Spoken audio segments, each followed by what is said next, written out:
sit back and say that well, if Brand becomes Prime Minister tomorrow, I expect Brand to expunge my record. And I'm not sure the PLP is going to sit back and say, well, I'm a PLP, I got a record, I want him when I come to court tomorrow afternoon, I'm going to have a conviction, but I want him. I expect the government, the PLP, to expunge my record. There's this very, very, very, very high-profile case that took place a few months back, early part of the year, involving a leading official in the FNM. And the question now is, will that record also be expunged? I mean, how far are we prepared to go? Who writes a speech? Who writes a statement? I don't think it's a speech. I think it's the thought that goes. I think it's the thought that goes into it. See, I grew up in a time where legal eagles like Sir Kendall George Lamont Isaacs, Cecil Wallace Whitfield, Orville Alton Turnquest, they would put on their legal robe, they would put on their legal hat, and they would go down to the court, and their activists, their supporters, they would defend to the best of their ability.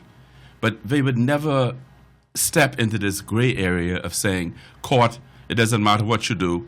When we become government, power, this is what we are going to do. Yeah. That type of affront in the face of the court is really, really new.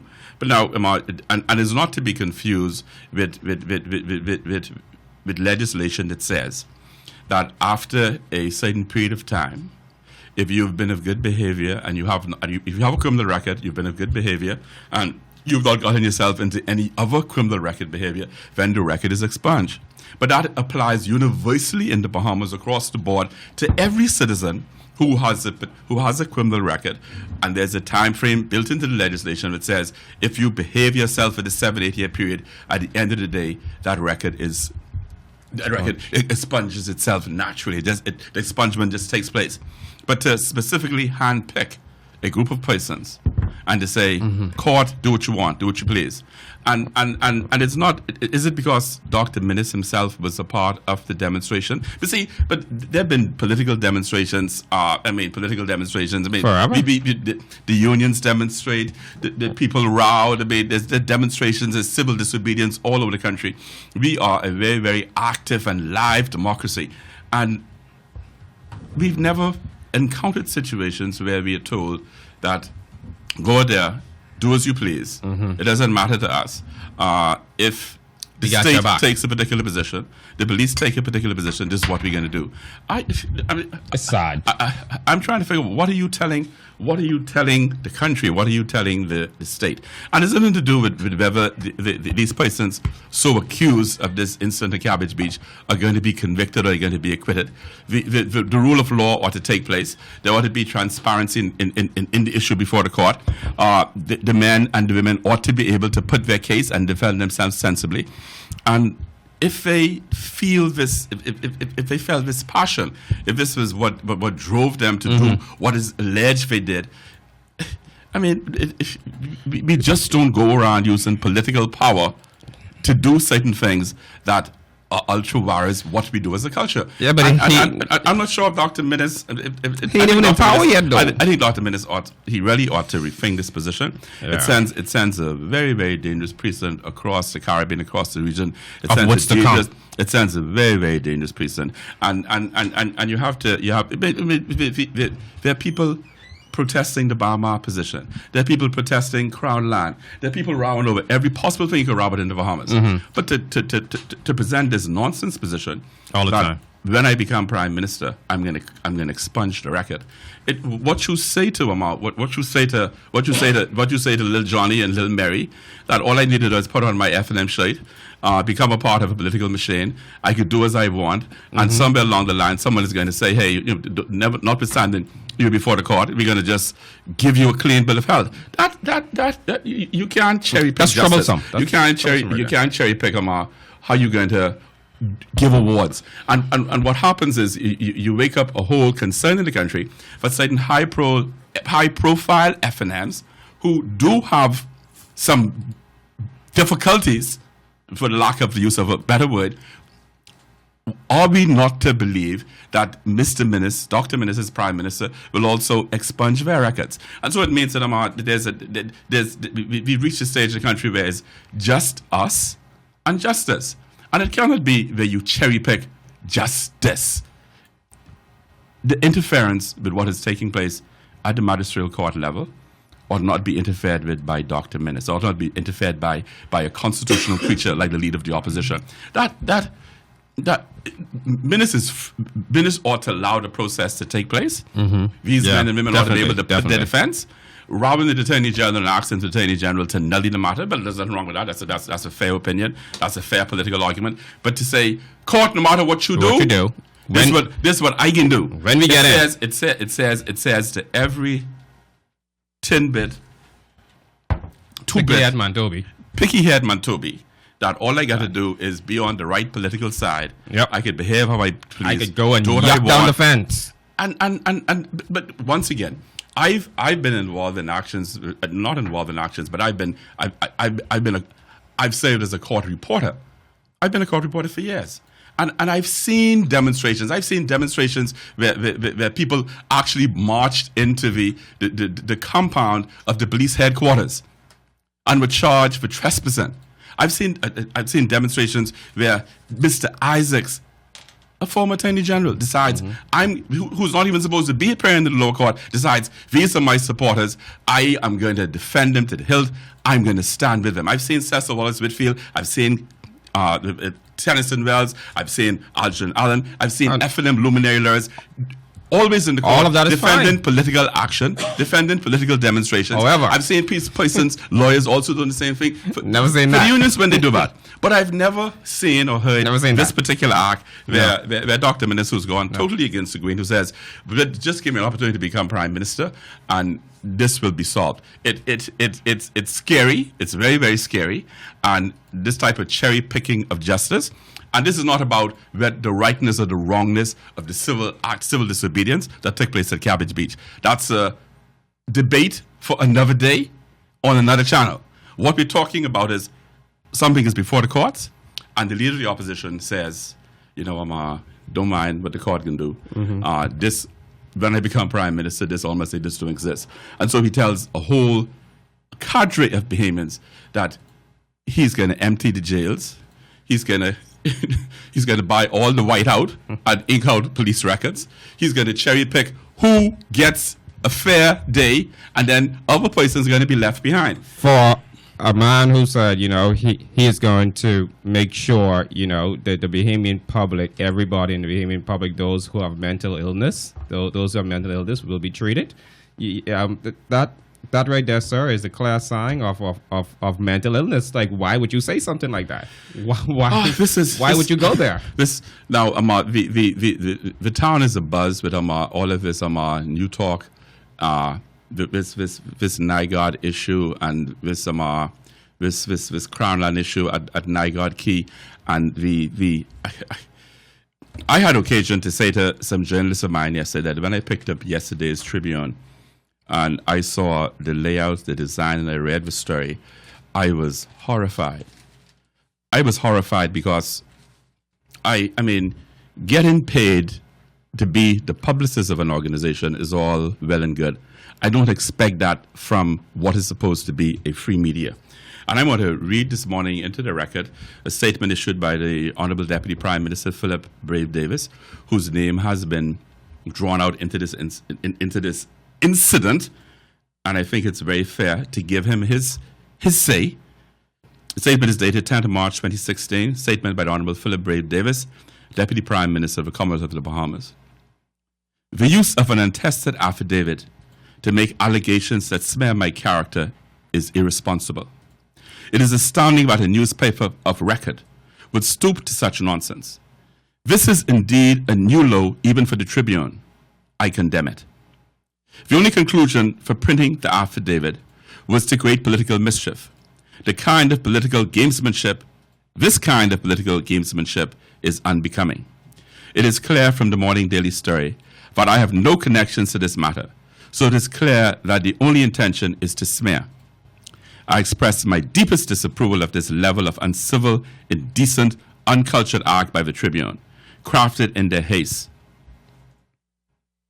to spew lies. This is indeed shameful. End of statement. I'm going to read the statement again. It's a statement issued by the Honorable Deputy Prime Minister, Philip Brave Davis, who is also the Member of Parliament for Cat Island and San Salvador. And I want to emphasize he's the Member of Parliament for the constituency known as Cat Island and San Salvador. Keep that in your minds, radio audience. This is Mr. Brave Davis' statement. The use of an untested affidavit to make allegations that spare my character is irresponsible. It is astounding that a newspaper of record would stoop to such nonsense. This is indeed a new low even for the Tribune. I condemn it. The only conclusion for printing the affidavit was to create political mischief. This kind of political gamesmanship is unbecoming. It is clear from the morning daily story that I have no connection to this matter. It is clear that the only intention is to smear. I express my deepest disapproval of this level of uncivil, indecent, uncultured act by the Tribune, crafted in their haste to spew lies. This is indeed shameful. End of story. Now I'm going to refer to a paragraph in the Tribune story of yesterday. I'm going to read that paragraph into the record. It says, the criminals were tracked down with the help of Free National Movement Senator Michael Pintard. It says, the criminals were tracked down with the help of Free National Movement Senator Michael Pintard. Now, why does that jump out at me? That jumps out at me because Michael Pintard is the national chairman of the FNM, and he was the FNM opponent in Cat Island and San Salvador in the 2012 general election against Philip Brave Davis. Now, these games are nothing new. We saw this same game played out in 1983 when the organization Project Masters and Morgan Cherry and another group began to create this whole mirage of upset and uproar in the country, which led to the NBC story, which led to the Commission of Inquiry, and the PLP still went on and won the general election. The people just rebuffed. The Bahamian people are not fools. They're not going to allow outside influences. They're not going to allow select groups and special interests to control their minds. They know exactly what's going on. Highly intelligent, very focused. They have their grip on what's going on. They have their finger on the pulse. And it is nothing. You could almost lift the Tribune story, and I can tell you this. If you go back, if you go back to the Tribune story, where the organization Project Masters, funded by the Free National Movement, funded by its special interests, created this whole uproar, which turned the country on its head in '83. And you put that Tribune against the Tribune of Thursday, March 10th. It's almost an identical layout. It's almost an identical story. It's all designed, in the words of the Deputy Prime Minister, in his statement. Mm-hmm. And I'm going to go straight to his statement, and I'm going to wrap myself around what the Deputy Prime Minister says. The only conclusion for printing the affidavit was to create political mischief. This kind of political gamesmanship is unbecoming. It is clear from the morning daily story that I have no connections to this matter, so it is clear that the only intention is to smear. I express my deepest disapproval of this level of uncivil, indecent, uncultured act by the Tribune, crafted in their haste to spew lies. This is indeed shameful. Good morning, Bahamas. We are live at ZSR 103.5 FM on Jerome Avenue. We're joined at the round table by Freddie B. Jamar, you don't change your clothes. That's the same shirt you had on yesterday. Yes, come on now, you know better than that. Colorblind? All you did is roll the sleeves down. Yesterday you had the sleeves rolled up like it was a shorts. Collar button-up shirt yesterday. Same shirt. Very formal for work, and it was black. This Same is shirt. orange. Even if you're Same shirt. colorblind, you can see the difference. Same shirt. Freddie, you're gonna let Jamaro sit inside you and tell a lie like that? Lies.com. www.lies.com. You people. Lies.com. And he's and see I have a red mic. Lies.com. That's what I say. You, the radio audience. Trust my word. Radio audience, you were here yesterday. You saw Jamaro in the same shirt. Everybody who watched us on radio yesterday saw Jamaro in this red shirt. Good one. They watch us on radio. Stooped to another level right there. You know, I tell you. Good morning, Bahamas. So Morning, Jamaro, Lord, your political leader, My political leader. Dr. Minnis, he's now in the business of expunging criminal records. You know my thoughts on Dr. Minnis. What are your Let's stay thoughts away on from that? there. Let's stay away from that. No. I'm very independent these days. So I've been for a while now. Dr. Minnis says, Uh-huh. Dr. Minnis says, when he becomes prime minister, when the FNN becomes government, he's going to find certain people who may have criminal records or convictions, and those persons, based on what he feels, their records will just go away. They'll just disappear. That's the first sign of mental illness, though. Like, What do you want me to say? I can't defend the man. I can't defend the man. So how many He records? says some things these days that I don't know. Just don't make sense. How many records? How many records you go wake on for minutes Me? to expunge? Working to Because somebody's. I want to get back to this issue with the deputy prime minister. I want to get back to this Peter Nygard issue. I want to get back to this row in the newspapers as to what's happening at Nygard Key. I want to get to this insane attack, which appears to be it is really sunk to a new low where when you read and see what's taking place, you have to just be absolutely amazed that this type of campaign is going on right in our beloved country, where on the international scene, the Bahamas is getting a bloody nose, is getting a black eye, is being dragged into the mud over something which should have gone away a long time ago. And we invited to the studio this morning Amar Code Smith, the environmentalist and the former member of Parliament for Mount Moriah, who is described in this action as a party to the action. So we're not going to get into the issue itself, because it is a matter before the court, and we want to make that very clear. But we think it's very fair for Mr. Smith to come and sit with us this morning and explain to us why is it that you don't know that you just put people on blast when you're mad at them. You don't do these things. You just blast them. You just go on blast. You could have gone on blast, Mr. Smith. What you doing in this action? How you get here? Well, that's a question that will be answered, I'm sure, in due course. But I was very intrigued by your comment, if I could take you back to Dr. Minnis. The Bahamas was founded, if you would, on the whole concept of activism. We protested in order to get where we are today. And there is nothing wrong with the people who protested the issue to do with easement over on Paradise Island, or even in the manner in which they did it. But when you have people who gratuitously try to jump on other people's backs, they always make mistakes such as what Dr. Minnis is obviously now making, because the courts are never the place for you to protest. If you believe in the rule of law, you have to give the law the opportunity to work. You should not make the utterances such as what you have made, what he has made. In fact, there may even be a question as to whether he's in contempt of court, because for him to have said that as a leader of a political party, that although me as a PLP, I don't think he will ever win, but at the end of the day, he might very well win through his party and become prime minister.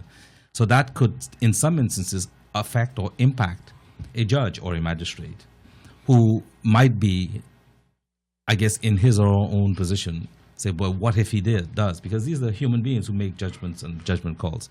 So I think it was intimidative of what it is that would have occurred. And I think that he needs to clarify it and resile from the position that he took.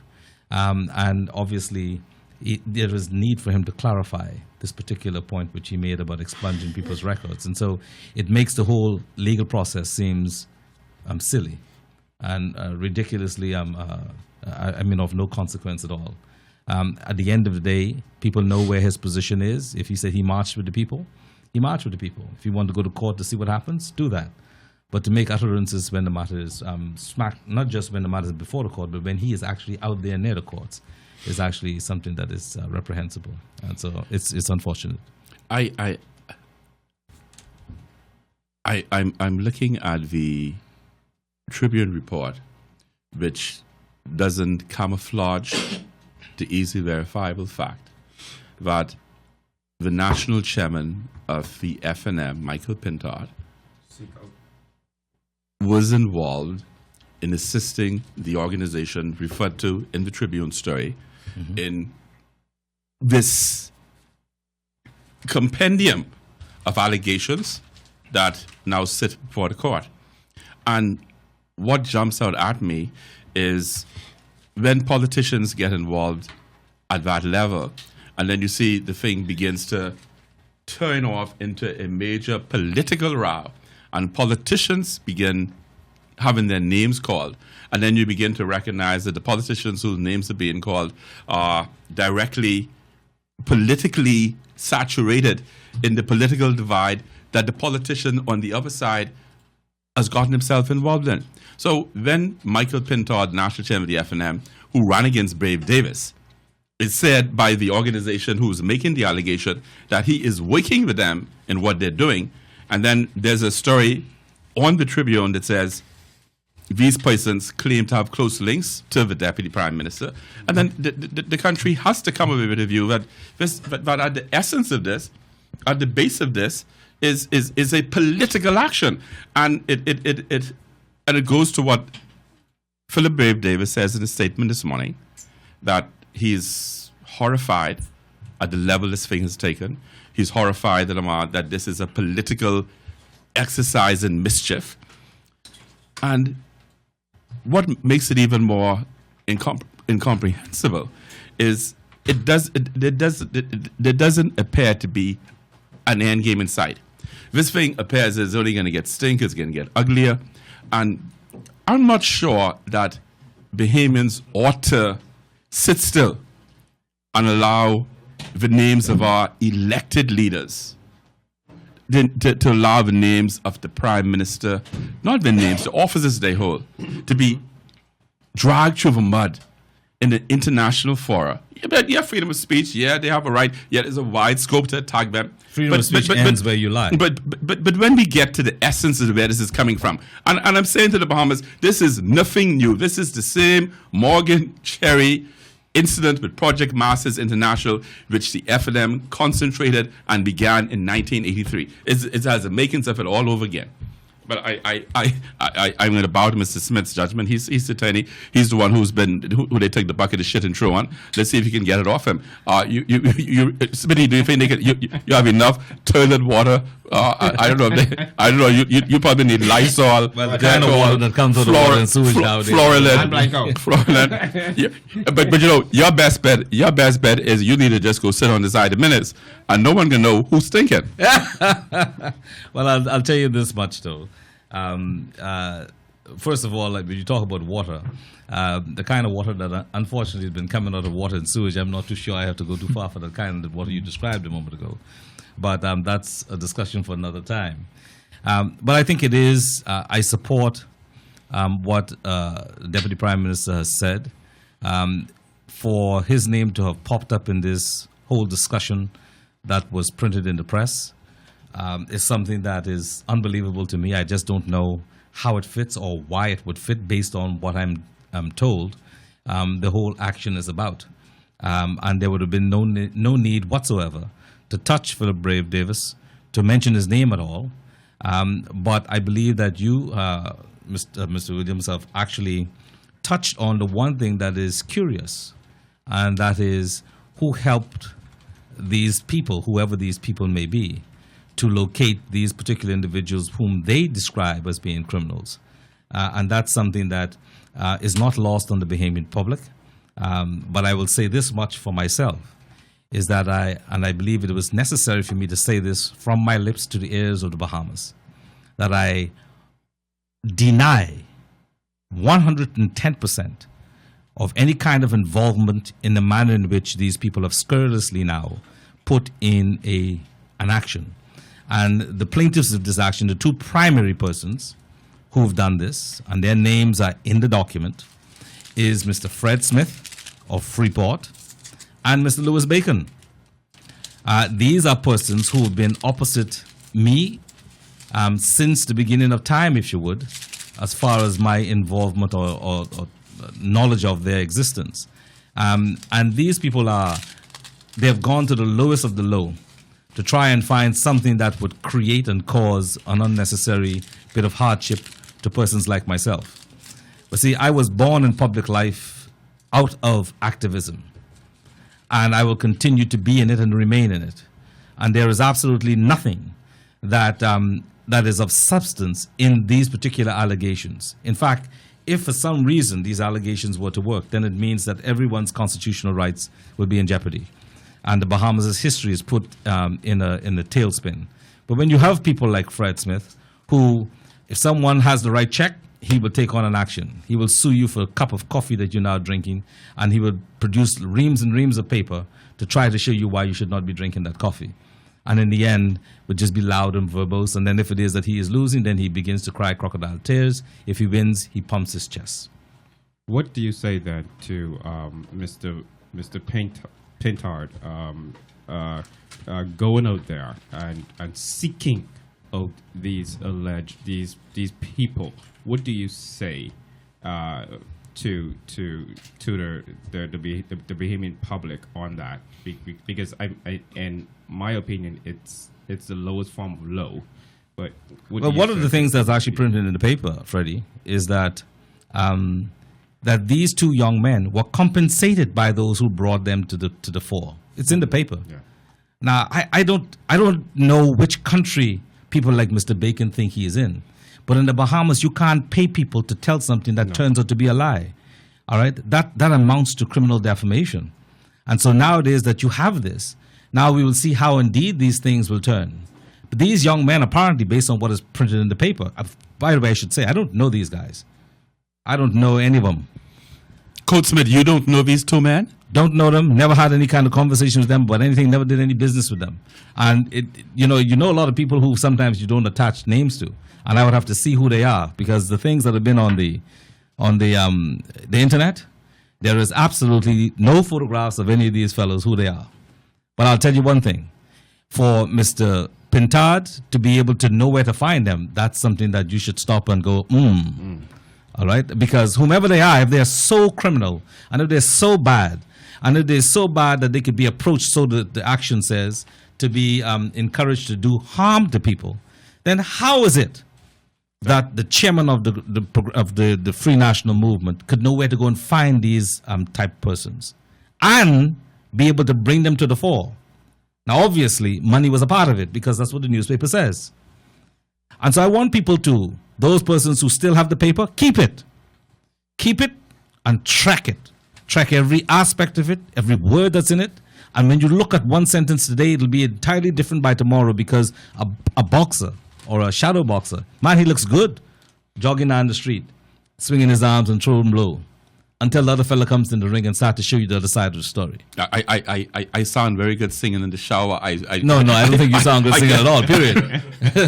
Imagine you're in the shower now, start to don't take shoes off. Duke of. I sing my theme song. Wait a minute, I better take that back before somebody says, but I know, right? you don't think, Freddie, you don't think I have a voice? No. Jamara, you're my buddy. No. Nice shade, actually. Yeah, thank you. And so now you agree that it's not yesterday's. You don't think I have a voice here? You don't think? Nah, I've known you for too long. No. You don't think I'll do good on vinyl? No. All right, so I'm gonna turn to Van. Van, you producer, you've been around music all your life. Van wants him, man. I'm your lawyer. You don't think I can do the disco duck?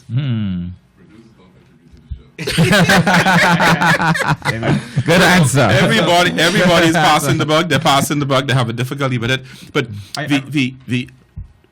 I'm overstepping my bounds with Freddie. Because Freddie only gets to ask 20 questions. I asked 5, and Freddie's up to 19 already, and we got another hour to go. So Freddie, just allow me. There's one thing before we go to the break, and then you go again. The Bahamian people may have forgotten that sometime back in 1983, there surfaced an organization called Justice International, which was run by a former operative of an American agency whose name was Morgan Cherry. And he had a company called Project Masters International. The company was attached to leading players in the Free National Movement, and they were contracted by the Free National Movement to do a particular thing, which amounted to a compendium of mischief. The exposure of what Project Masters International and Morgan Cherry and Justice International was doing led to some degree to what became the infamous story of September 5th, 1983, and Brian Ross and NBC. It also led to the actions of a former charge d'affaires of the American Embassy in the Bahamas, Andrew Antipas, who was alleged to have been intimately involved in what Project Masters and Justice International were doing. We all know what followed at the tail end. We ended up with a commission of inquiry. We ended up with Lyndon Pilling appearing live on NBC TV with Jane Pauley and Brian Ross, where the Black American Caucus was so proud of Pilling's performance, where he was able to stand on these two white journalists who had a view that Pilling was responsible for something very nefarious, and the Bahamas ought to do something that the great United States of America was unable to do. That video still continues to be viral on the internet every day of our lives. It is something that every young black Bahamian ought to wrap themselves around, to see how even when you are the smallest guy in the room, even when the big world comes at you, if you have principle, if you have a standard, if you are the Pilling in the room, you know how to turn the enemy back. And I'm looking at the Tribune of yesterday, the Tribune of today, and I'm seeing the very same repetition of the 1983 incident with Morgan Cherry, Justice International, and Project Masters International.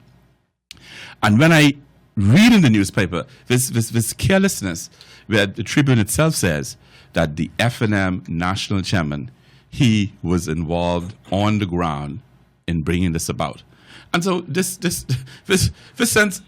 ain't sardine. Yeah. This ain't herring. This is really stink. And the country ought not be caught up in the political exercise which speaks to this ton of mischief, this Pandora's box. And Michael Pintard, national chairman of the FNM,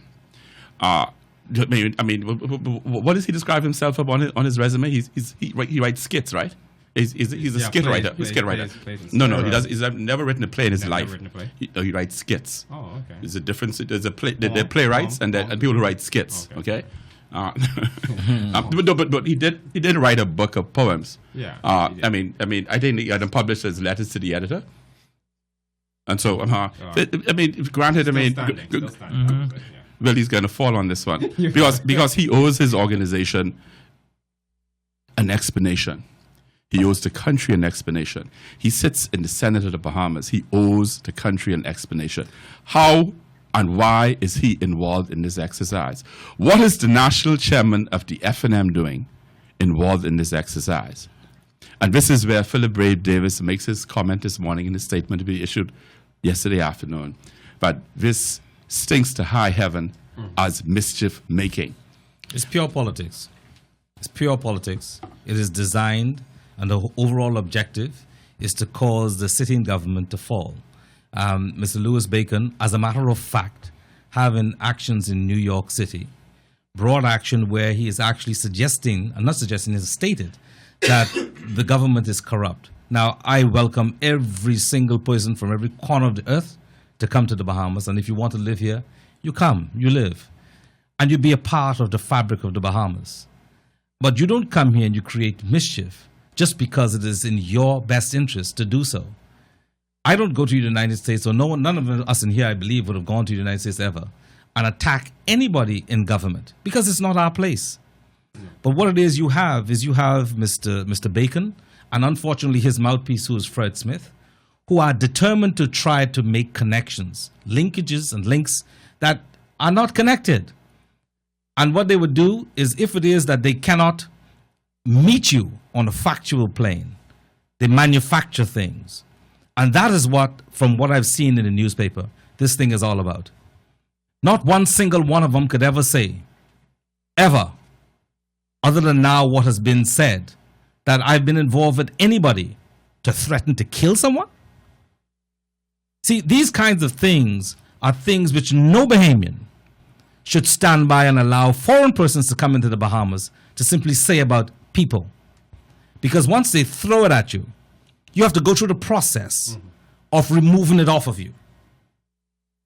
Well, I'm prepared and I stand ready to fight as vigorously as I can through the courts. Because I will not allow Louis Bacon, who every single thing that I have uttered since 2013 about him is 110% true, including the fact that he is being investigated by the State Department of the United States. He was fined, and his company was fined more than $100 million because they broke the law. One of his top traders was just put in jail recently in Britain, still is in jail to this day, because of what he has done. He is suggesting that these truths equal harassment and that they are intended to cause problems to him and his family. But if you stand up in the public domain in the Bahamas, in fact anywhere in the world, and you say that you're all clean and holy, and someone knows factual information as to show why you're not, especially when you have now come into their home, listen, we owe it to ourselves, to all of our people.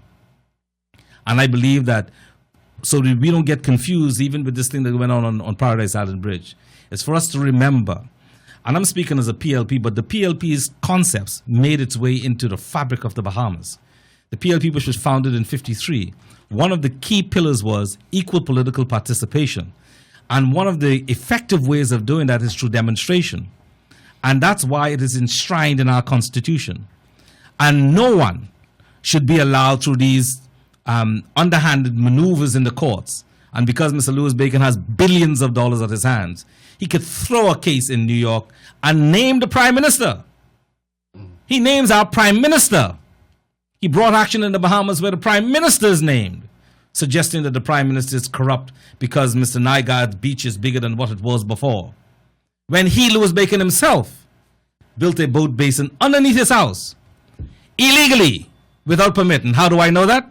Because I was the person who he was supposed to have come to in order to get my approval when I sat in government. And these are all factual information. These are the kinds of things that he don't want people to talk about. He don't want people to talk about the fact that his lineal heritage takes him back to the KKK. That's a reality, is factual. His great-granddaddy, Colonel Roger Moore, was the founder of the Ku Klux Klan in Wilmington, North Carolina. Coach Smith, we're not going to get into the KKK on this radio show. That's a Donald Trump issue. We just woke up last week with David Duke walked in and says, "I'm on Trump, I with you," and that caused that set America off on a ringer. When people hear KKK, people resile, people fold up. Black people are still intimidated by the very thought. My father's name was David Smith. No matter what I say or do, which one? Good morning, Bahamas. This is Plain Truth speaking. We're going to cut Coach Smith off. You're not gonna scare anybody this morning with the KKK or UBP. Freddie Barr. You can't. I mean, that must have been Freudian. We're going to take a break and we're going to be right back with you. Plain Truth speaking. Good morning, Bahamas.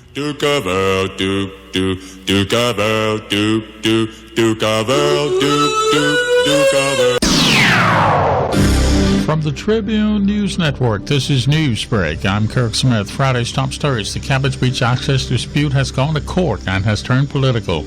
Police filed charges against 10 persons yesterday in connection with that demonstration that resulted in the tearing down of a fence across the access to the beach on Paradise Island, despite an announcement that an agreement had been reached to keep the access open to allow Prime Minister Christie to find a permanent solution to the problem. Both F&M leader Dr. Hubert Minnis and DNA leader Brandwell McCartney outside outside the court yesterday as those charges were filed. Dr. Minnis promising that if those persons are convicted, the F&M would clean their records if elected. McCartney didn't go that far, but did express concern about the freedom of persons to protest. He says the DNA does not support violence or any type of damage, but they do support Bahamians having a right to stand up for themselves. The charges against the 10 include obstruction, disorderly behavior, and property destruction. They refused to enter a plea to those charges. They were all granted bail and are back in court in April for a status hearing. More coming out now from those Save the Base against Peter Nygard court documents, including claims that Prime Minister Christie promised the Canadian fashion designer that he would be able to build on Crown land, and that Deputy Prime Minister Davis sent criminals to protect Nygard's interests. Save the Base is taking Nygard to court over his continued development at Lyford Key. This is Newsbreak from the Tribune News Network. The year's 22nd murder victim is a man who was on bail and wearing a monitoring device. No official police identity as yet, but the Tribune is reporting that he's 29-year-old DeAndre Johnson. He was on bail on an attempted murder charge. Police are looking for two men who shot him as he entered a restaurant in the Baintown area. Police looking into the death of a man in what is being called a freak accident in the Blue Hill Sporting Complex on Wednesday this week. Initial reports say the victim was run over by heavy-duty equipment he was operating when he somehow fell from it. No identity as yet. Foreign Affairs and Immigration Minister Fred Mitchell dismissing that lawsuit filed against him by those two Cuban men who were released by the courts recently as a publicity stunt. Constitutional Commission Chairman Sean McQueenie tells the media that the gender equality referendum could be held as early as June. Prime Minister Christie and several of his cabinet members in Grand Bahama to sign a partnership agreement with the Grand Bahama shipyard yesterday. It could result in more Bahamians being trained over the next 4 years. News details in the Tribune newspaper on the streets right now. Online, news at tribune242.com. This is Newsbreak from the Tribune News Network. Now the Tribune's AccuWeather update, a service of Insurance Management. No systems in the area, partly sunny and breezy, highs from the low to mid-80s. 80 at Freeport, 84 in the capital, 82 at Matthewtown. Caution flags stay up for boaters. Winds still up around 20 knots. The sea's up to 6 feet over open waters. There's a high tide now, the next low around 4 this afternoon. Visibility at 10 miles, water temperature 75 degrees, the UV index in the very high range. If you need additional weather information, check the Tribune's weather page. For your insurance needs, call Insurance Management. They are the best. 5 offices around the country make them your most convenient option. Also, nobody does it better than Insurance Management. This is Newsbreak from the Tribune News Network. The voice of sports in the Bahamas. Sports Radio 103. The following is an independently produced and sponsored program. The views expressed are those solely of the host, their guests, and participants. Management of ZSR 103.5 FM have no involvement in the preparation and content of this program. For clarification of any information related to this program, contact the host. At the invitation of the host, you may call in to participate by telephoning 698-7753. That's 698-7753. We trust you enjoy. Doop doop doop dookabell doop doop dookabell doop doop dookabell doop doop dookabell doop doop dookabell doop doop dookabell doop doop dookabell doop doop. As I wander through this world, nothing can stop the Tinkerbell. And you are my girl. No one can hurt you. No, cause I really love you. Oh, come on, baby, hold me. Cause I'm the Duke of Earl. Yeah. Good morning, Bahamas. How are you? It's March 11th. 11th, 2016. We are live at station ZSR on Jerome Avenue. This is Plain Truth speaking, the EarlThePearl show. I'm at a round table with Freddie B. As you know, I'm at a tiny event under the sculptor's knife yesterday. And I'm told that she is down to this little wasp shape. And she's, where do you say she's getting her bikini from? Hoffer? Hoffer, yeah. Hoffer. They even sell those there? Yeah, they do. So- Teeny, wincy. She doesn't. So she's gonna need no expansive elastic band. It's just she doesn't need elastic in her bikini anymore. No, she have like 2 threads, and that's it. But you know, Tanya, the I Tanya, don't approve the of Tanya, them saying this at all. the Tanya One thread before across the the breast. operation, the Tanya before the operation was a girdle woman. I'm told that that's all I do gone not now. approve of that at all. I'm told it's all gone now. Yeah. I love you, Tanya. Do you know which part of the Cable Beach Riviera she's gonna go sashaying on Monday to show off her figure? She said on Melia Beach. Melia Beach. Yeah, Melia Beach. Well, the last loser Yeah. there was Ismaelian. I'm not sure. I'm not sure Now that's it's the best exit. beach. I'm not sure that's the best. I'm not sure that's the best. No, Why no. she don't go? Why she go further up on the next end by Breezes Beach where all the spring Right. breakers is, where they could really clap her on and say go. Oh, that's true. You know what? Let me text her so I can let her know that. Yeah, she'll definitely have to do that. This is. I mean, we wish the very best for our girl. That's our girl. You know what I mean? Wash shape.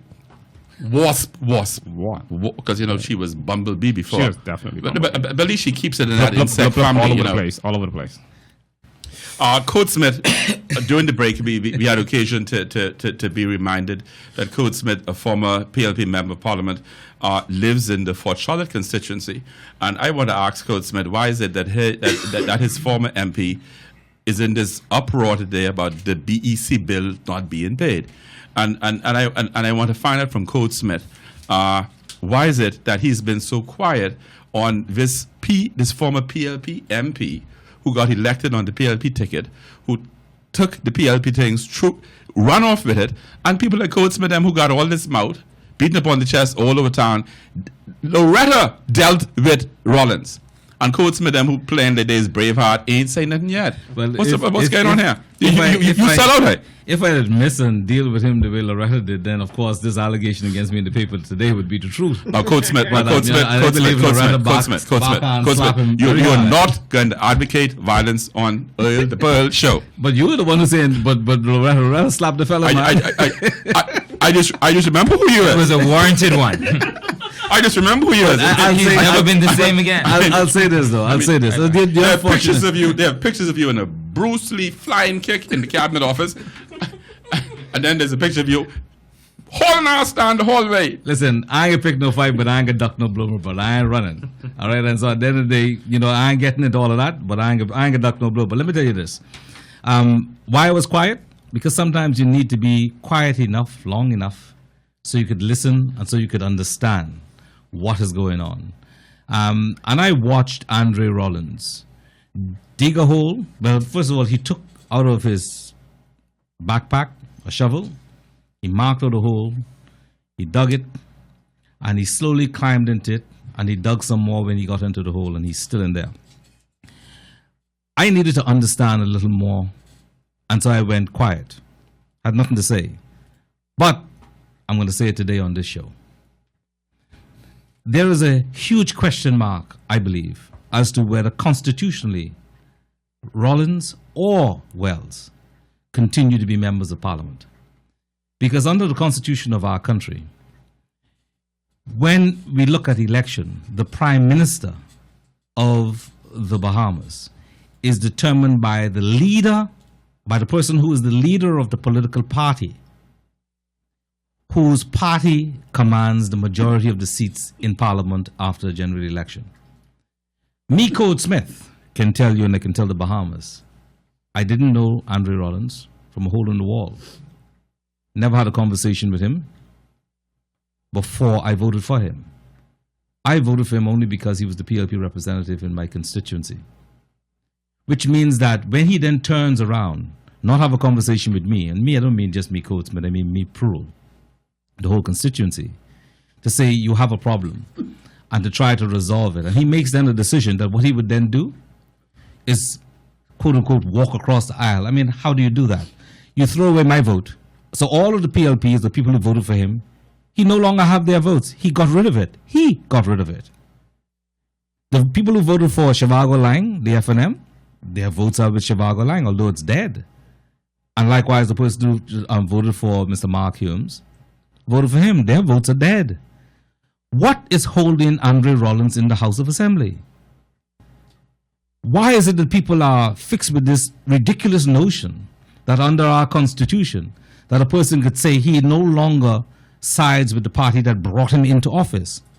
In these particular instances, this requires a by-election. Because right now, Andre Rollins does not have any basis to be in the House of Assembly. He's gotten rid of all of the votes, presumably who are all PLPs, all of the votes who voted for him. And certainly I know of more than half of the people who voted for him, who in the end, definitely, if they were to have been removed, he would no longer have the majority of votes based on the last election. And so this nonsense, and then there's so much to say. This is another problem that Mr. Minnis has created for his own political party. Because how and why is it that you would feel that a person who's not been in Parliament for one full term yet decides he wants to leave? What would make you believe that he's going to be loyal to you?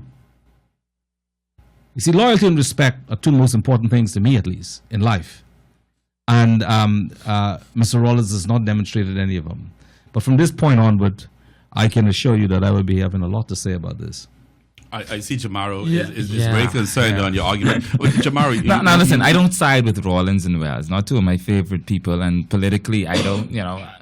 To me, they're dead, and they will go in the next election. But I don't agree with the notion that just because they cross the floor, there needs to be a by-election. There's no concept of crossing the floor in the Bahamas. Hold on.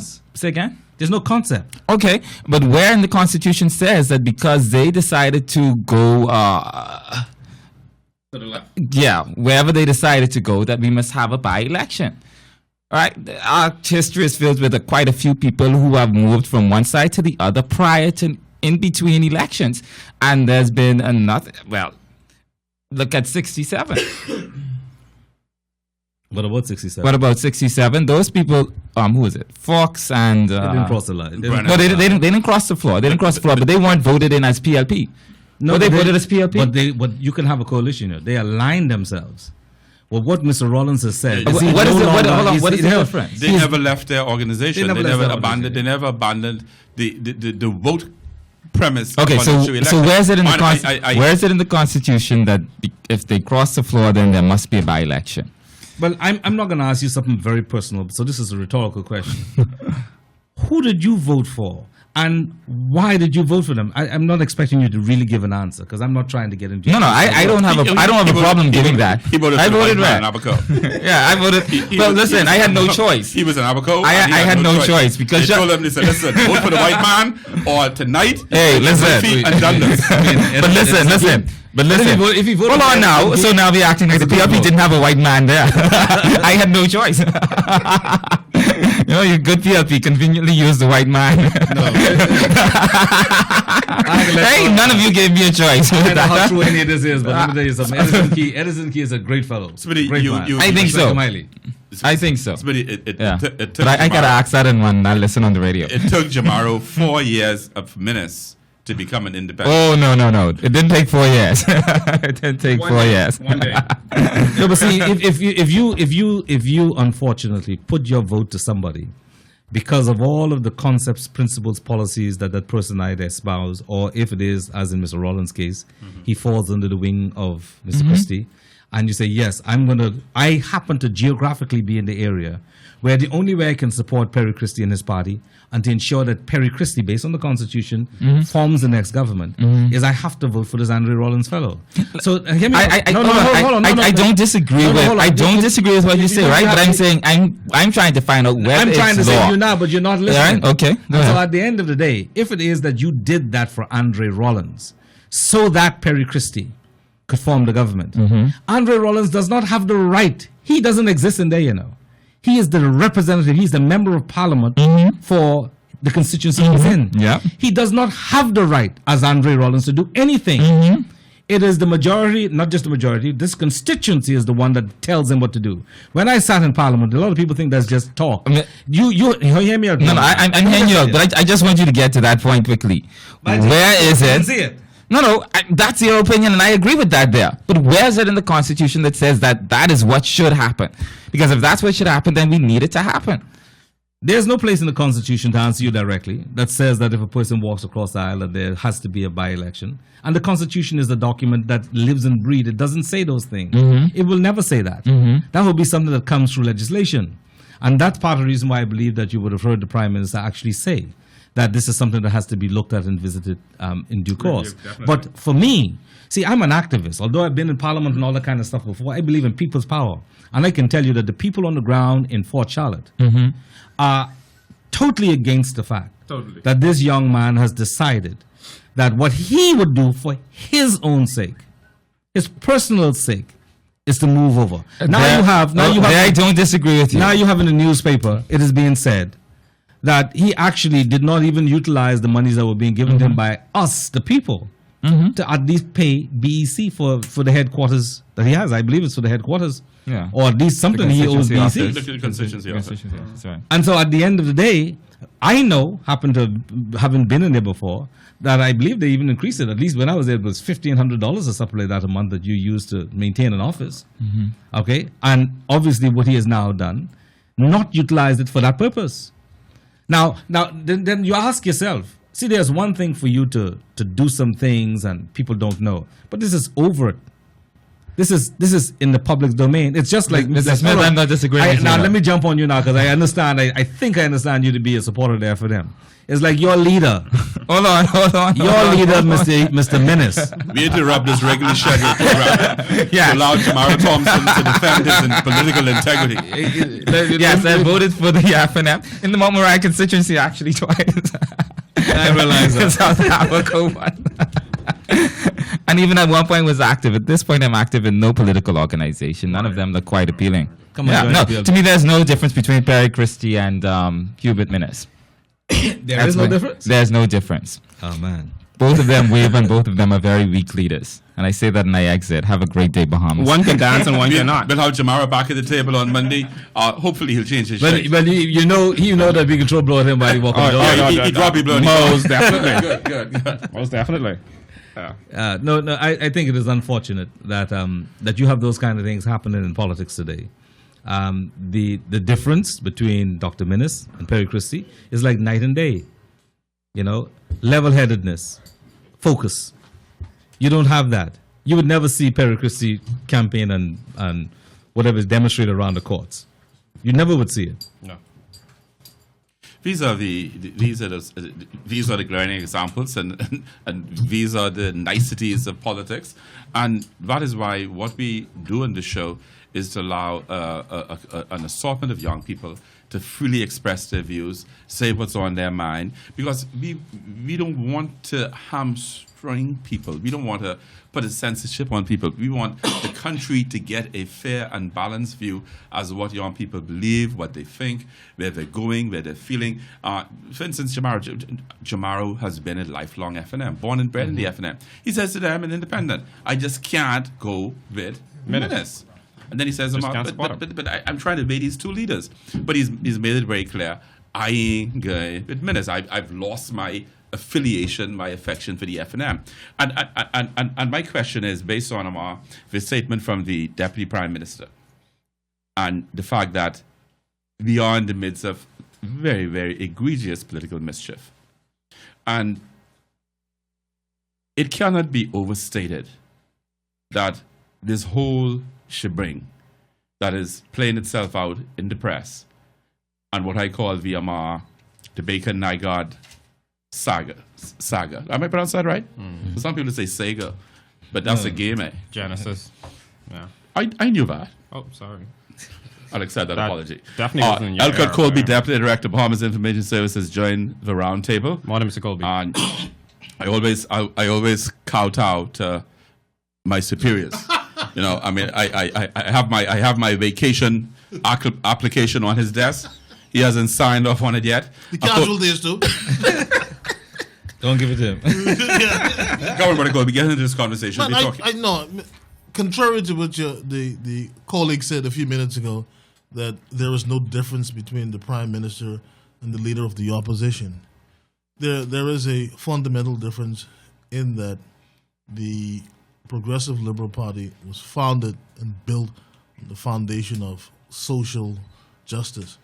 And when you look at all of the progressive ideas that have collectively formed the modern Bahamas and continue to propel us into the 21st century, the record would show that the PLP government was the author, and it was the brainchild of the Progressive Liberal Party, principally, and that the opposition was always in reaction to the initiatives of the PLP, either trying to block, obfuscate in some way. So that's the fundamental difference.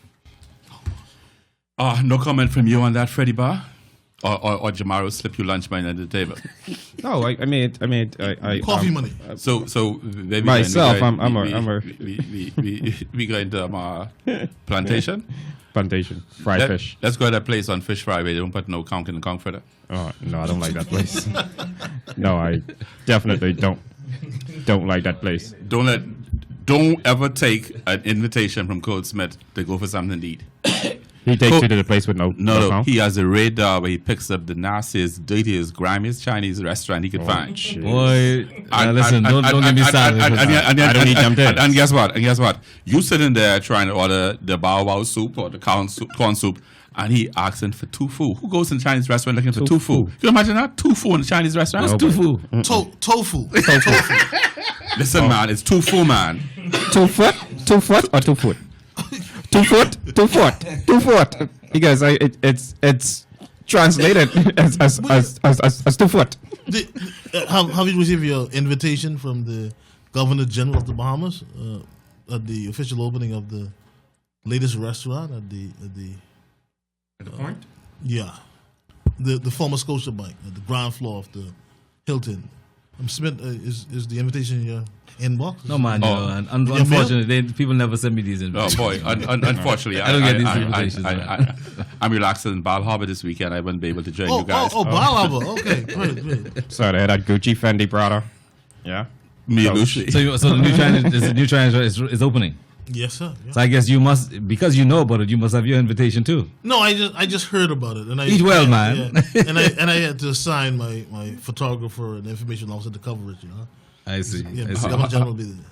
How do you cover the opening of a restaurant? No, I think pay the 15%. No, man. You cover it by taking the group shots and recording whatever message the Governor General has to, because she was invited. Sounds like a wonderful afternoon. I mean, but is somebody going to be there to, as the Governor General speaks to the Bahamian people, someone is going to be along to talk to the Chinese? I mean, you do have a bilingual somebody who's going to do it, right? They do. The Chinese will have somebody. The embassy always has a bilingual person who can translate. Even at their press conferences, they bring their people. But on that point, how many people do we have? And I say this as a person who spent some years in Japan. Yeah. Are we making an extra effort to ensure that we have Bahamians who are linguists, where they can eventually become, not just in the Bahamas, but for the Bahamas, wherever they may be, translators? Because I know it was never an effort being made over the last maybe 30 years, although you do have a number of Bahamians who go to countries, and some people who may study in school, but people who develop languages. I mean, do we have people who've been schooled and encouraged by the government of the Bahamas to study Mandarin and to learn Mandarin?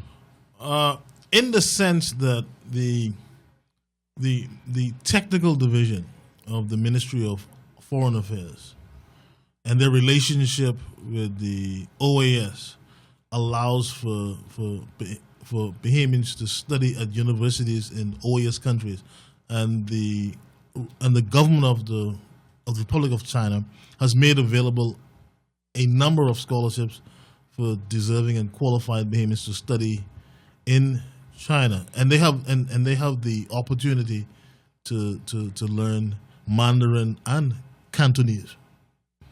Well, if they go to China proper, I'm sure they don't learn Cantonese. They won't teach it. They'll only teach Cantonese in Hong Kong. But isn't there? I believe that there are a few Bahamians who are actually living in China now. Yeah, there's quite a number of Bahamians who. I mean, living, not just living. Even, yes, that's right. Been there for many years. But you know, everybody in the Bahamas knows how to speak gibberish. Yeah, but they should be able. You think that you never study gibberish? No. Do you think that more of us? From Android? But you all always last to get it. When class going on, you all in the crab field. Well, Exactly. Crabbish.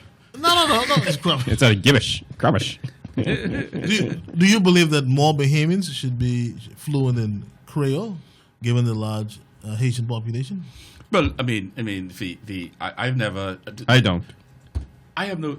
Why Of not? course, because it is a multicultural society, and it pays to know the language of other nationalities amongst us, and Bahamians are bilingual, and we got to bear in mind that there are relationships that we have with our sister country, the Republic, and it's only fair for Bahamians to be as bilingual as humanly possible.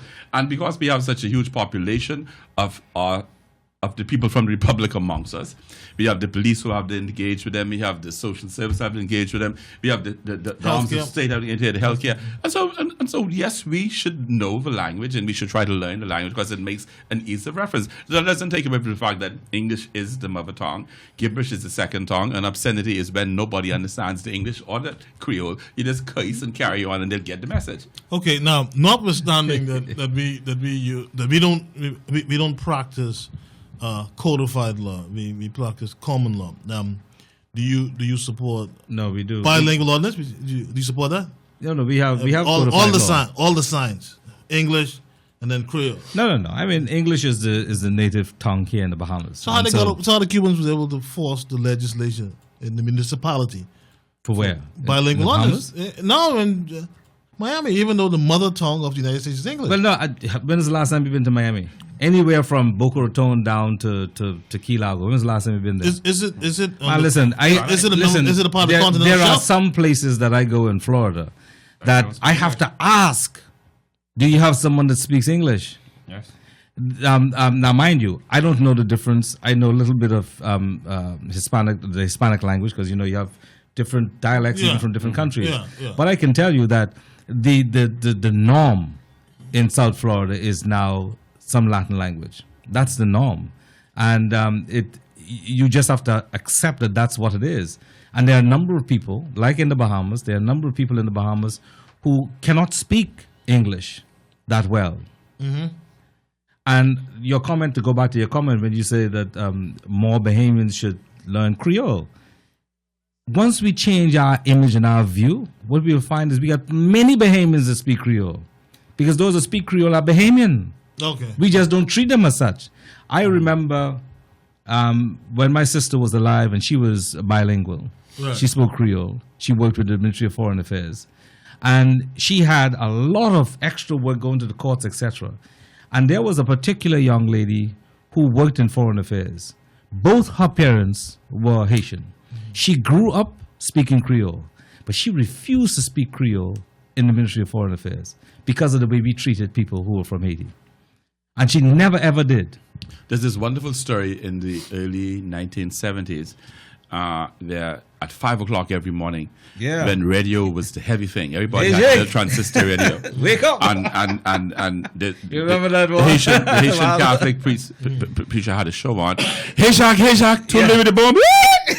I remember that. And you woke up 5 o'clock with Hey Jacques, to live with the bomb. Yeah. And we were in the period of mass immigration exercise. Culturally too, you had a lot of Haitian performers who were the king of Andre Toussaint. yeah, man. There was a Bahamian lady from Nygard who was the Creole interpreter in the magistrate's court. And she woke up one morning at 5 o'clock and she's listened to Hey Jacques, to Livy the Bomb. And the Haitian host, he was just veiling the government's hip. He was telling the Haitian what to do, how to hide, what to do, how to get out of the way. And she screamed, she said, in the name of Jesus, this man is on the national radio telling the Haitian what to look for. And every Bahamian just woke up and they went about their chores, getting the children ready for school. They was happy, Hey Jacques, to Livy the Bomb woke them up at 5 o'clock. Yeah. But amidst them was this exercise going on in civil disobedience. And so it must be that we ought to learn the language. Now take for instance the Fred Smiths of this world, the bigoty mulatto Haitian who doesn't want to walk down the road and see his brother pushing a lawnmower and say, hey, Jacques, Yeah. come be talibou. Yeah. I have a difficulty with that. Because you have to be able to own your own. You have to be able to express your multiculturalism and accept that this is a part of who I am. And I have a difficulty where some people, they want to be Haitian where it's convenient. Yes. But where it's practical, where they have to be seen, that they themselves believe is a prejudice in being Haitian. It's proper. Own your roots. Own it. Own your roots. That's who you are. That's who you are. And he has only in recent times begin doing that because, you point out to him that this is what you are. But as far as saying from a cultural point of view, really dealing with it, no. And you do have some Haitians like that. You do have some Bahamians like that who just have a certain way of thinking. If we see our own African brother who's from Haiti, who is going through a tough time, or we always assume that they're going through a tough time, we have a totally different outlook than the Chinese fellow who is actually illegal in the Bahamas, working in somebody's kitchen under slavery-type conditions. And we believe everything is fine. Or we see another Caucasian fellow who's from the United States who's here illegally. And we don't scream the same kind of thing. And if one or two of them get drunk or get high or go on drugs, it's like we say, oh, look at that poor man. And we don't say the same thing about our other brother, depending on how he looks. These kind of things, I wish that we could get away from it. But we live in this multicultural world. And the more we encourage people to be like other peoples, French and Italian, they are different countries, yes. And we were all taught that we had to learn French and Italian and all these kind of things when we were growing up. And even Latin, I think. Well, I know that EarlThePearl, you did the Latin thing in St. John's, eh? Brother Colby, I mean, how many generations removed from Haiti is the Colby family? Because y'all used to be Colbert when y'all lived in Latter Day, right? The name was Colbert. I think we came from Ireland. Oh God! And from Ireland, from Ireland to the. I am always amazed when black people start giving me European countries they come from. Yeah. I'd be like, what part of the boat did they hide you? Ireland, then the Mosquito Coast, which is the other side of Hispaniola. Then from the Mosquito Coast in like 17. So you were from the island of Hispaniola, but you were from the other part. You wasn't from the Republic. No, well, the Mosquito Coast is the. Don't mix you up with the Republic. You were on the Isle of Hispaniola. You ran down the coastline. The Mosquito Coast, and then from there to Andros, like in 1730 something. From a historical point of view, and I'm Bahamian, I'm patriotic, but from a historical point of view, I don't think you can find another country in this hemisphere that has a history that is as great as Haiti's history. I agree. You can't. You can't find it. It's an absolutely great. You know what it is for a man back in those days where there was slavery actively involved. Cruel, barbaric slavery. But he was able to the rise. The French were tough colonialists. They were horrible. They were just a shade below the Belgians, who were probably more ruthless than any of us slave-owned society. Yeah, and you know that the conflict during the time of Bill Clinton in Africa, where you had the Hutus against the Tutsis, that was nothing more than a big political row between Belgium and France. Yes. And when they colonized the two African countries, one of the tribes they favored over the other, and they got all the top jobs in the civil service, and they got business opportunities, and so there's resentment. But that's part of the reason why we have to. But thank God, we got Freddie. But that's why we have to. That's part of the reason why we have to guard the gates of the Bahamas, not from an exclusionary point of view, but just to ensure that people understand that these are our mores, our rules, our morals. You come and you stand by and you live by them. You could be who you are, because once you come here, and if it is that you abide by the rules, then you have constitutional rights to do whatever you wish to do within the realm of the law. But you have people who come here with their views, and they try to superimpose those kind of views in the Bahamas. Try to do exactly what you said about the Hutus and the Tutsis. And what they try to do is divide and they conquer. And then, unfortunately, you have unprincipled men in our country who are supposed to be Bahamians, who go to the highest bidder. What about the unprincipled women on Dowswell Street? But I know nothing but them. What one are you talking about now? Is that where you broke down the other night? To the highest bidder. Colby, you wouldn't know anything about Dowswell Street. No, I wouldn't know anything about that.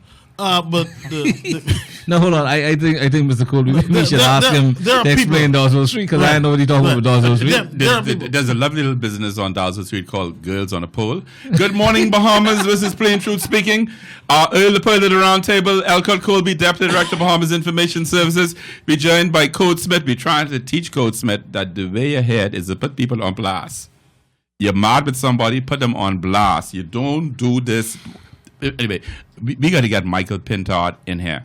Michael Pintard has to come before the Bahamian people and explain to us how he gets himself involved in this nefarious, nasty piece of mischief that is playing out in the national media. FNMs need to ask their national chairman, how did you get yourself involved in this? The country needs to ask the FNM, How did he find it? why are you involved in this nasty piece of mess? Finding The Bahamian killers? people ought to, Finding killers? the Bahamian people ought to ask the question, who is financing the FNM? Why is the FNM kissing the ass of a certain crew of people? Why is the FNM involved in this serious piece of mischief? And Dr. Minnis needs to call a news conference and publicly disassociate himself from this nasty piece of mess that is going on in the public realm today. Finds people who they We say are are going to paid. be back with you in a few minutes. Mr. Colby is going to his car to bring his laptop. no. I thought, The I scale, thought you, the bottom scale, the laptop bottom scale. no, I thought you said it was going for your sandwich. No. Your wife, but Colby's wife packs 2 sandwiches for him every morning. There's a little pack of cookies, and then there's those little small Pouch children's juices. Yeah. The one with the straw. Yeah, the second I time Colby. Yeah, that's it. I time Colby. I waited. I called the front desk. I say, has Colby has Colby arrived yet? They say Colby's walking now. Colby comes with his laptop Now listen now. and his lunch bag. But you forget to tell your listeners now. Colby's a 6'6" tall fella, man. Yeah, You know, shoulders are deep, but 4 foot wide, man. Can you imagine him sucking on the small Capri Sun juice? No, I bought a 20-ounce Coke. I'm sorry. 20-ounce Coke. We're going to be back with you in a few minutes just for this short station identification, and we're going to be back at the round table with Freddie B, who, at the mention of the Tutsis and the Hutsis and the Hutus and Tutsis, got very, very emotional. Yeah. And Freddie, I want you to know we are with you. You know he was crying, right? Yeah. Yeah. He was crying, right? Can we get You want Freddie? another tissue? Can we get Freddie? Freddie a seat on the Bohengi to go home just to visit for a few? Please. We're gonna have to raise funds to see what we can do. Thank you. Can the God Bohengi bless go you. around the Cape? God bless you. God bless you. Duke-a-vel, Duke-a-vel, Duke-a-vel, Duke-a-vel, Duke-a-vel, Duke-a-vel. As I wander through this world, nothing can stop Duke-a-vel. And you are my girl. No one can hurt you. No, 'cause I really love you. Oh, come on, baby, hold me. 'Cause I'm the Duke of Earl. Yeah. And when I hold you, you are my Duchess, my Duchess of Earl. We'll walk through my dukedom and paradise. We will share, yeah. I really do love you. Oh, so come on, baby, hold me. Yeah, I'm the Duke of Earl.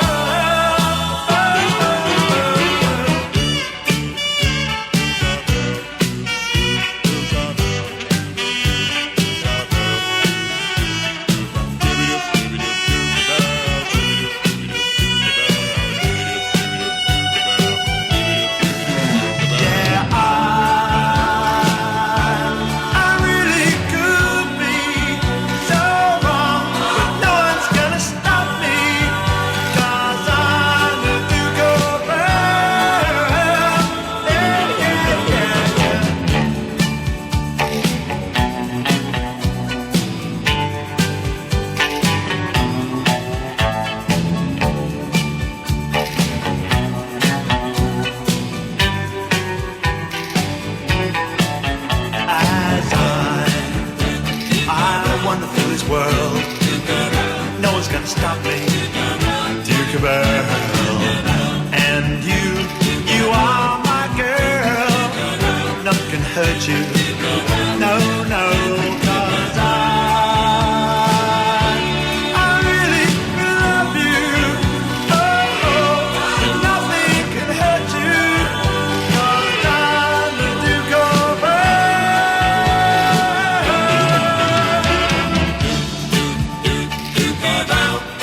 Come on, baby, hold me.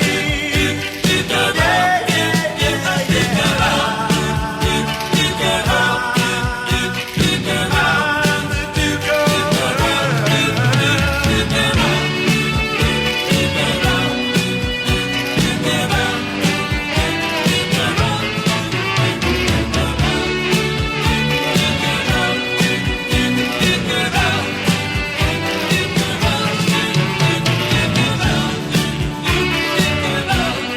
Come on, baby, hold me.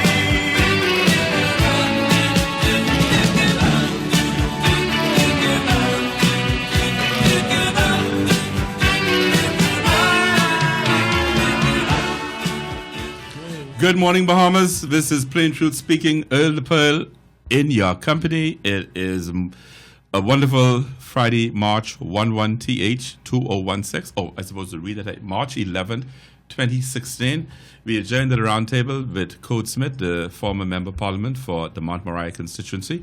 We have Freddie B., who is standing in as my co-host this morning, and there's the illustrious contributor, Elcott Colby, my boss at Bahamas Information Services, who's going to leave here this morning and grant me 4 weeks extended vacation. I need compassion leave too, Mr. Colby. Put compassion leave in, because after the vacation, I'm going to be, I need compassion leave, because I don't want to come back to work right away. I need compassion leave as well. So sad. You think you can make that happen? Mr. Colby. How do you deal with this man, Mr. Colby, at work?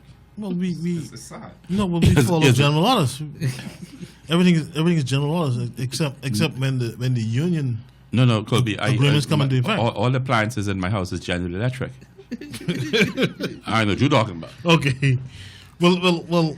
Anyway, yesterday the Tribune issued or published a headline story where they implicated the Bahamas deputy prime minister in some form of nefarious activities. Only when you read the statement, it becomes clear that he has nothing to do with it. And in response, the deputy prime minister of the Bahamas, the Honorable Philip Brave Davis, issued the following statement. He said, the use of an untested affidavit to make allegations that smear my character is irresponsible. This was issued in the Tribune. It is astounding that a newspaper of record would stoop to such nonsense. This is indeed a new low, even for the Tribune. I condemn it.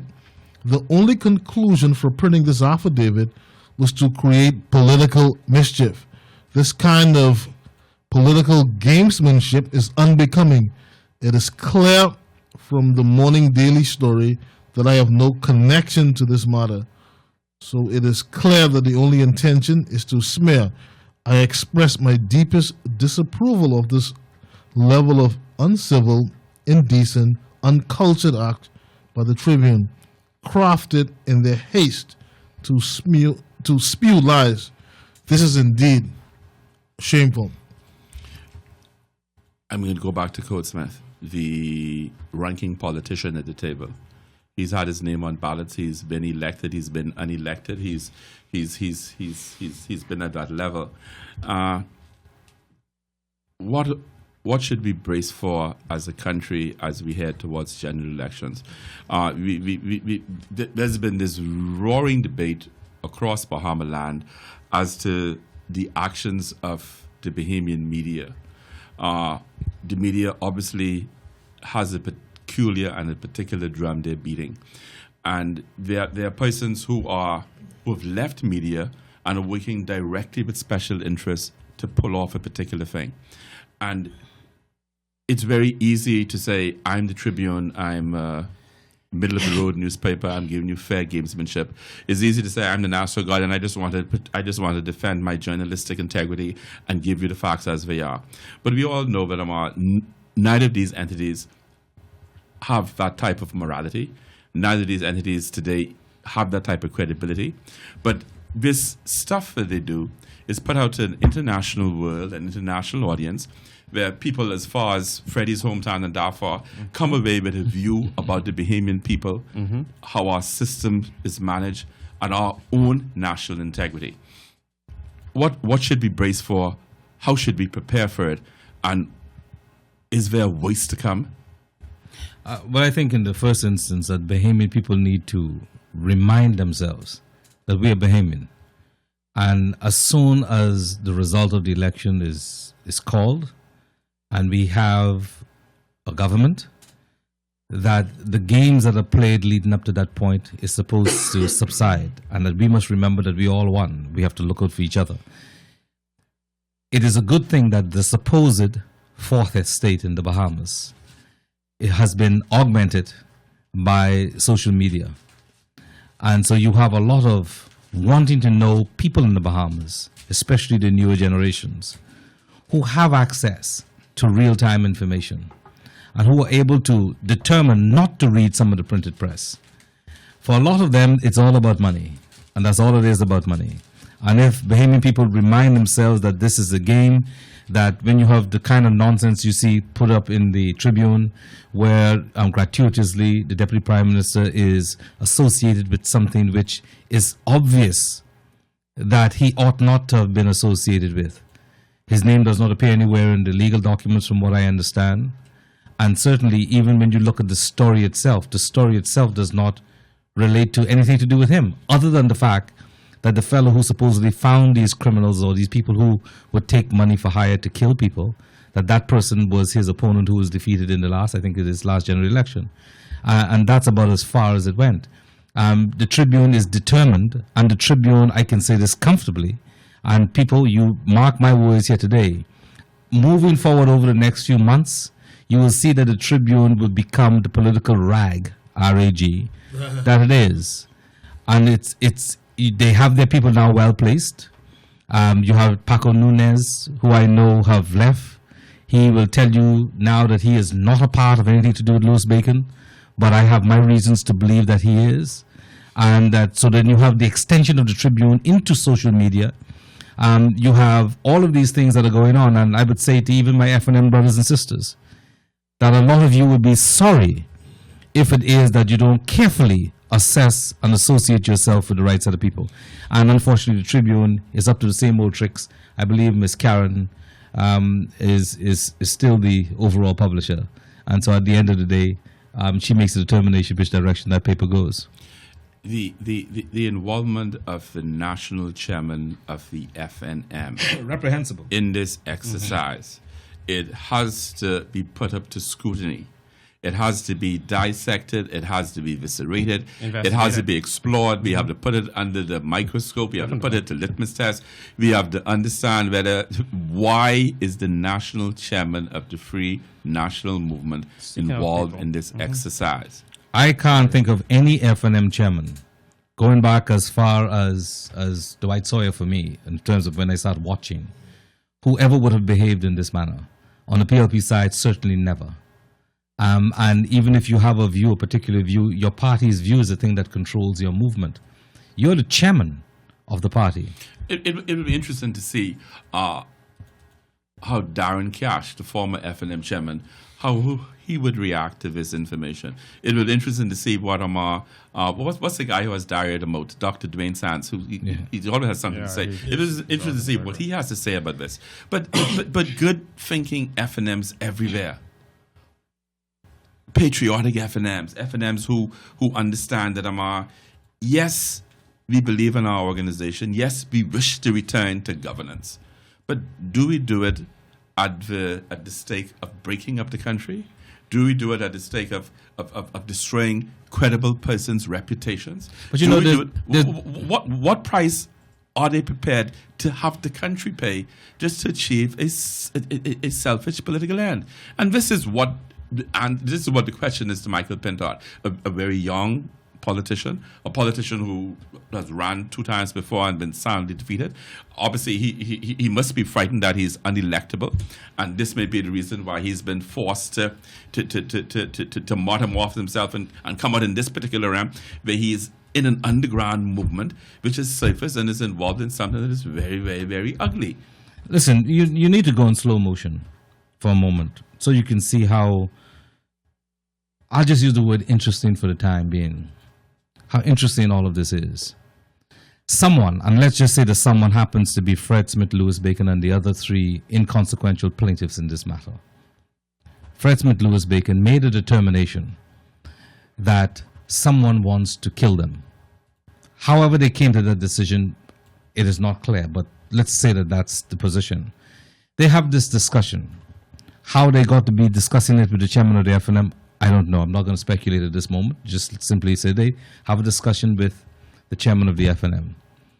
The chairman of the FNM now, on behalf of these 2 people, discovers where these young men or persons are who would have been in some kind of whatever it is to kill someone. He goes and he finds them.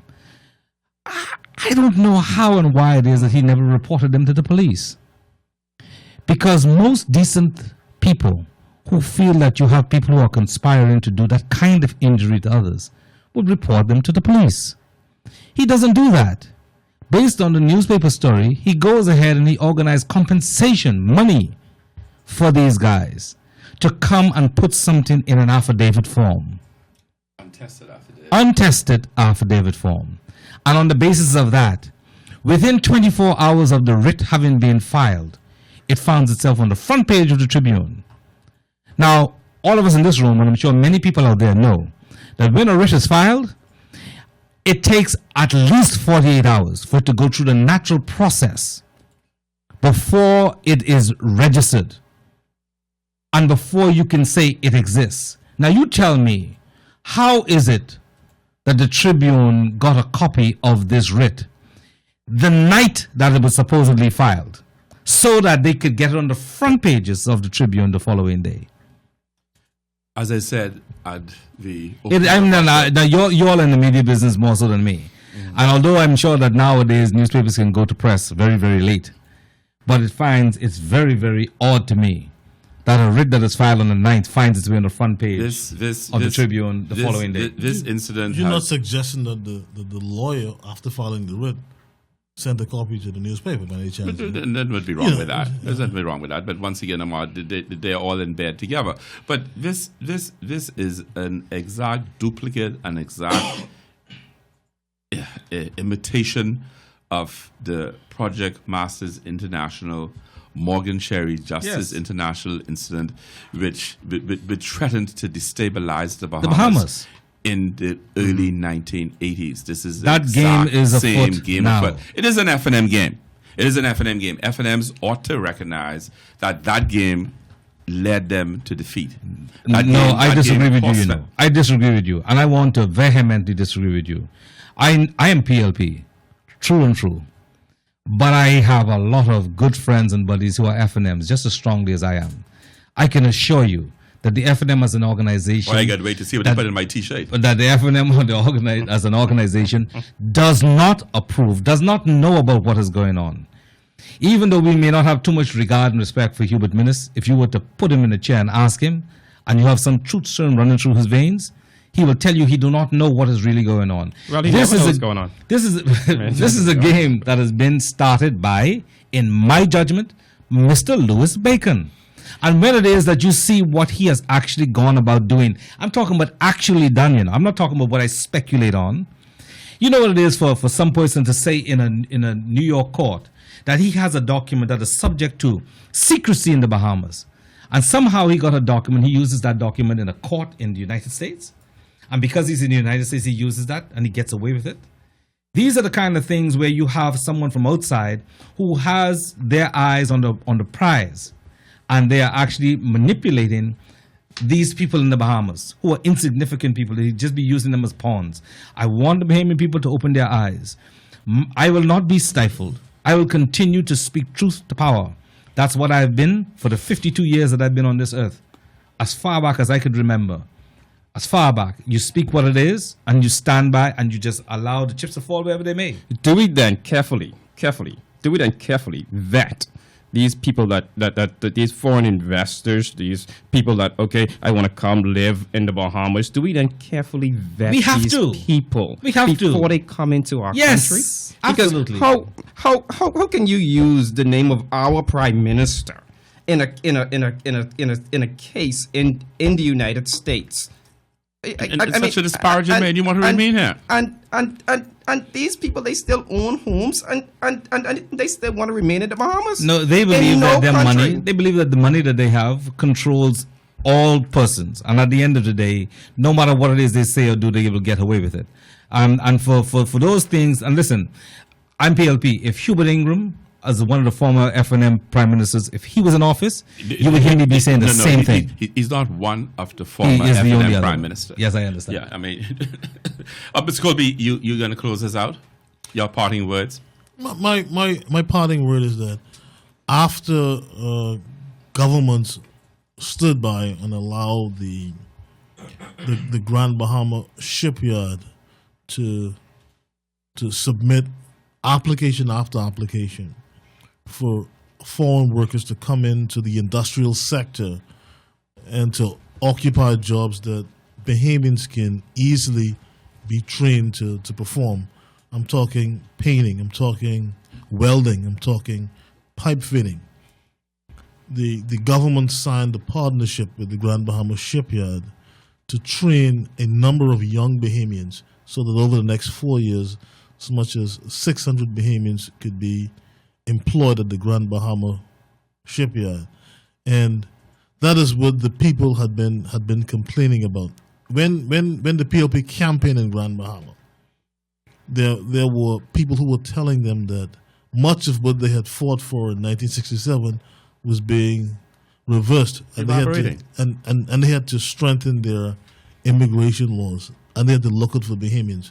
And I'm very happy to see that partnership signed by the Prime Minister in Freeport yesterday, Thursday, to protect jobs for Bahamians. Well, I'll just say this one last thing just before you wrap up, if I can. And that is that this whole thing that people would see in the newspaper where I am now being implicated in something that is very, very serious. I don't take it jokingly. It all started because in January of 2013, Mr. Louis Bacon said some things at the Audubon Society which were untrue. They were total lies about him having led the Save Clifton fight back between the years of 1999 and 2004 when it was passed in Parliament. I happened to be a member of Parliament who participated in that process. And he was found out. He resigned a little bit back from it. And the more we dug in to understand who was this person who would try to make something up like this 14 years after a battle started, then we start to see exactly who he was. And as we talked more and more about him, factual, not made up, of course he's become antsy, and he's using his billions to ensure that we are stifled. And now trying to make actions to ask the courts in the Bahamas to permanently stop people like me from speaking truth to power.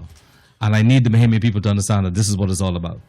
The thing that still rests on my mind very heavily is Michael Pintard, the national chairman of the FNM, and his involvement in this exercise.